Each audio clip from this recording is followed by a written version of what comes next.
Boy, is it cold out here in this shed. Hey, good morning, everybody. I'm back. I'm trying to be. That's for damn sure. It's 6:30 in the morning as I'm filming this video. I need to try to hurry up and get this video filmed before the construction company gets started out in front of my house and all the noise picks up and I've got to carry my ass to the flip to get rolling on that. And today I'll be sharing a pretty candid video about flip number 3 over on Joe Does Stuff. Don't feel obligated to have to go check that out, but if you choose to do so, I'd be much obliged or something. I'd appreciate that. Somebody said in the last video that I look like Arthur Morgan from Red Dead Redemption. That's pretty funny with my hair slicked back. Not right now, I don't. I look like... Folks, there's a story that I want to share with you. It's actually 2 stories, and I want to do this as quickly as I possibly can. I don't want to be making videos super long anymore. And this took place about a week or 2 ago. It was probably closer to 2 weeks ago, where Damon and I, we were on our way over to the flip house one morning, and we got caught in a shitload of traffic. Traffic was completely stopped. At least it's sunny outside. Sun shining, birds is chirping, and traffic, look at that. Traffic ain't going nowhere. Fun fact, we're out in the slums of Portsmouth right now. I used to stay in this hotel. I told many stories about this crack shack hotel right here. Thought it was a bad accident, and what I would learn later was, well, it was an accident, but it was a lot deeper than that. As I begin this, a question comes to mind. Are convicted felons superheroes? Stupid heroes? Maybe might be a better way to word it. Well, maybe sometimes they might think that they are, or at least have superhuman powers, superhero powers. And I don't think necessarily at all times that's got to be the drugs. I mean, probably in most cases, it is the drugs that'll make you feel invincible. But where I'm going with this is, you know, sometimes when you're on the run especially, I don't think you're going to be thinking about like how logical what you're doing is as much as you're thinking about just getting away at all cost. Especially cost involving injury to yourself or even worse than that. So let me know what you think down in the comment section as we begin this. First of all, do you think convicted felons are superheroes? Or maybe they've got magical power? Anyways, like I said, 2 weeks ago, we got caught in this terrible traffic. Everything was dead stop. Thought it was a bad wreck. It was that plus more. What I would learn later on was that it was a high-speed chase that would end in an accident. There would be 3 people in total, I believe, in this vehicle. 2 of them would be apprehended. 1 would get away. Now, where this accident would end at, where this chase would end at, was on a little bridge that we go over all the time, heading over to the flip house. And the wanted person who would get away, their name was Alex 2. This guy right here. Who currently, as far as I've seen, is still actually on the run. We're going to get to that. So this police chase ends on this bridge. And Alex 2 does the unthinkable. Something superhuman, if you will. This dude jumps off the bridge. Now, mind you, we're not talking about like a skyscraper in terms of height type of bridge here, but we are talking at least, close to 100 feet, close to 100 feet drop. And of course, this bridge goes over water. So when this police chase ends with a crash on this bridge, Alex 2 probably, I can't read the guy's mind or anything, he's not trying to go to jail. The guy had an outstanding warrant for a probation violation, harassing an ex-girlfriend, I believe. Oh, God, I can't remember. I think it was an assault. Something along them lines, like a probation violation and an assault charge, I believe. We'll get into the story in just a moment. And dude just straight up jumps off the bridge, probably not even thinking, yo, I just got to get away.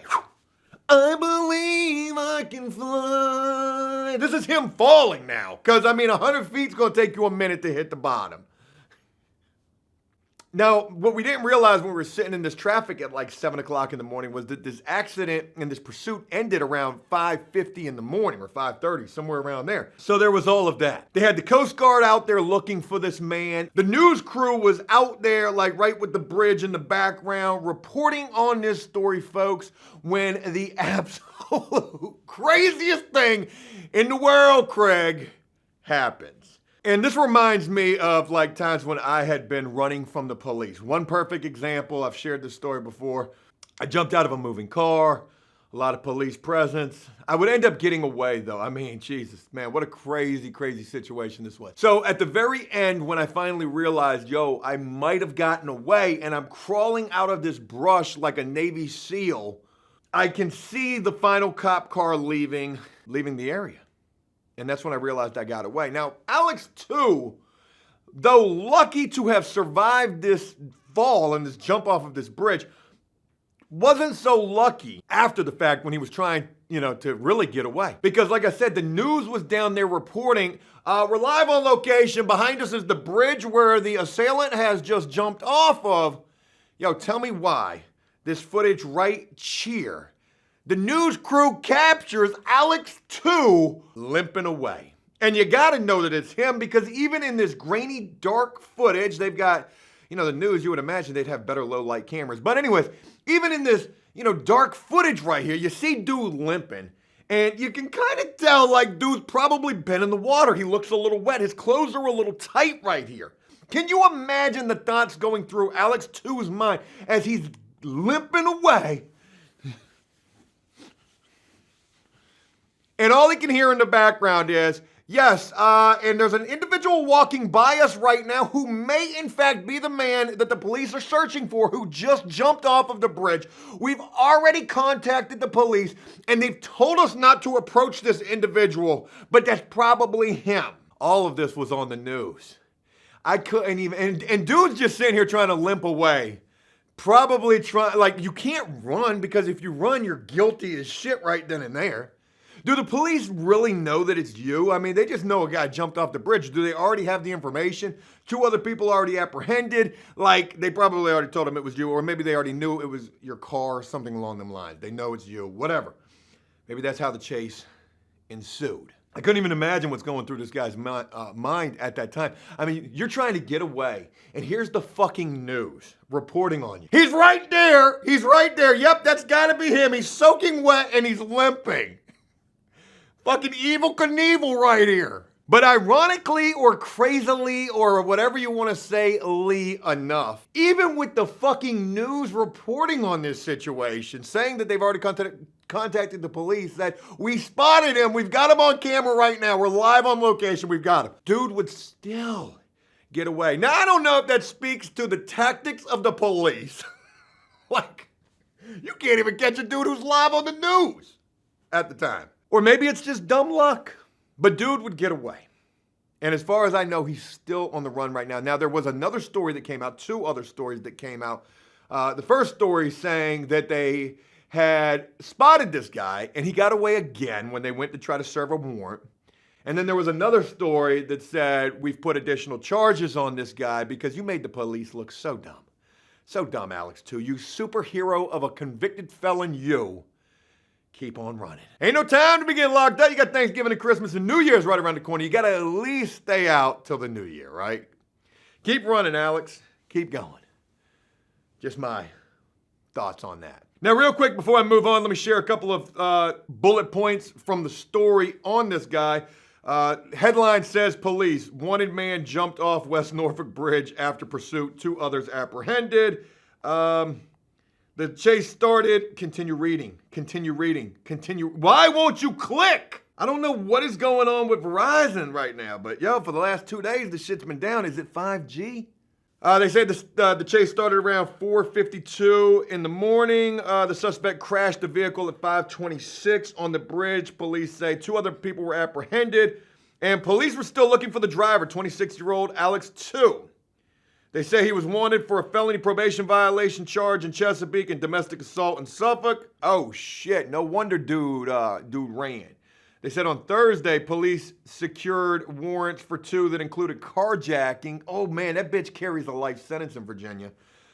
2 counts of abduction. Abduction carries 20 plus in the state of Virginia. And with a felony, you're guaranteed the 20. Felony eluding, 3 counts of grand larceny, obstruction of justice, and driving while revoked. What a slap in the face that final charge is. Driving with a suspended license? Dude, you're facing life already. No shit you jumped off the bridge. What's the worst that's gonna happen? You're gonna die? Well shit, if they catch your ass, you might do that in prison. And this is the greatest part of this. A Wavy News photographer spotted a man who appeared to be the suspect get out of the water near the bridge Tuesday morning and walk away. He was shivering and walking with a limp. Wavy reached out to police and they confirmed the man was indeed 2. And folks, again, here's that footage right here. And we also saw, our morning crew saw a man come from the water walking, and he began walking down the street limping. We did call police and let them know what we saw, and they told us to stay away from that person. They are here now searching out here live. They are searching this neighborhood over here. We can see the K9 unit and several police officers. Another officer looks like he's coming down the street right now. They're searching for that man. Now, there is no word on if that is the man that did jump from the bridge, but police are searching this area right now. They told us to stay away. And they told us to stay away.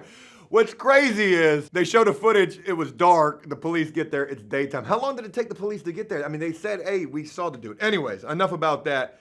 Don't want to make a whole bunch of jokes about that matter because dude definitely has some serious ass charges. And if you think that dude is going to turn himself in or give up without a fight, I truly believe you're mistaken. Anyways, let me move on. Back in 2001, I was just starting to get into trouble. Well, really getting into trouble. Getting locked up. I was 18 years old at the time, I'm pretty sure.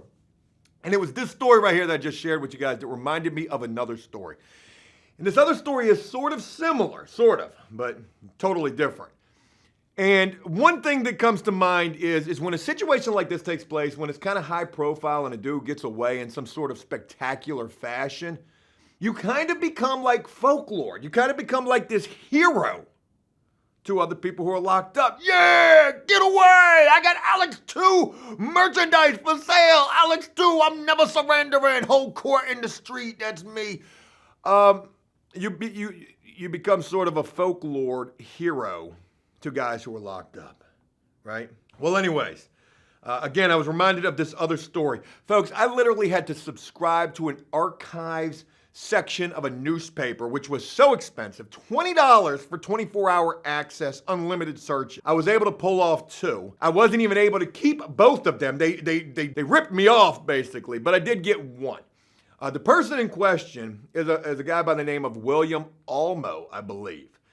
I tried to look this guy up after I found his name. Can't see anything about this guy. I didn't see any Facebook presence or anything like that, but I remember this story vividly. Back in 2001, felon who fled from police car captured at beach apartments. Now, let me give you guys a little bit of the backstory to this. There was a guy who was getting arrested. He was handcuffed in the back of a police car on the interstate when this dude broke out of the back of the cop car, handcuffed, 65 miles an hour, jumped out, lived, first of all, and got away. Man, you want to talk about a folklore hero of the day was this guy, William Olmo, who at the time was only wanted for like a probation violation and a failure to appear on a marijuana possession charge. Marijuana is now legal here in my state, and I'm smoking. Sometimes, not all the time. Yet. And as like evil Knievel-esque as this whole thing was, dude's rise to folklore hero status would be short-lived. Because what he did was so barbaric. I mean, you busted out of the back of a cop car. How'd you do that in the first place on the interstate at 65 miles an hour and then live to tell about it? 2001, when this took place, I was sitting in the jail like, get him, boy, get him, don't ever turn yourself in. And then the very next day, or a couple of days later, this dumbass would do the stupidest thing that you ever could do. He would go on the fucking news, do an interview with the news, talking about, yeah, I ain't never turning myself in, do rag tied super tight. They're gonna have to catch me like they can, like the gingerbread man. Meanwhile, the entire time the news is like, we appreciate you doing this interview. We're not gonna tell the police where you are. Abracadabra. Yeah, an hour later, headline comes out. Felon who fled from police car captured at beach apartments. A news story comes out on the news. They got, they just did this interview. And then here's the SWAT team kicking down this door, capturing this guy. Crazy shit, right? A felon who escaped police custody Thursday in Chesapeake was captured without incident Friday night in Virginia Beach. William Curtis Olmo, 19, ran off after opening the back door of a police cruiser, which is normally locked to prevent such escapes. He had originally been arrested for a probation violation. Police will review whether the officer failed to secure the lock or whether the door malfunctioned during the escape. I never heard anything in relation to the outcome of that right there. But pretty crazy. Currently, right now, as far as I know, Alex 2 is still currently on the run. And it reminded me of a time or two that I ran from the police. I even thought about doing some of my craziest police chase stories just to relive the heydays a little bit here. If you guys like to see that, leave a like, and I'll definitely make that happen in the future or in the next couple of videos or so. You know, I don't condone anything that this guy Alex 2 did, but, you know, when you find yourself in a particularly peculiar situation, you're going to do whatever you got to do to get away. So I can understand that. And it also reminded me of old William Almo, who I have no idea where they are in life right now. And all I can hope is that they're doing a hell of a lot better and that they're not dead. Folks, I hope you enjoyed this video, and if you did so, please leave a like and a comment letting me know exactly what you thought about this. As always, until next time, don't ever do anything dumb to find yourself in a situation like either story that I just shared with you, or even me in the past. And make the most of every day. I feel like I missed life. Hey, look, that's it. I hope you enjoyed this video, and if you did so, please leave a like and a comment letting me know exactly what you thought about this. And as always, until next time, enjoy life, the free world. Never take a moment for granted, and make the most of every day. Peace!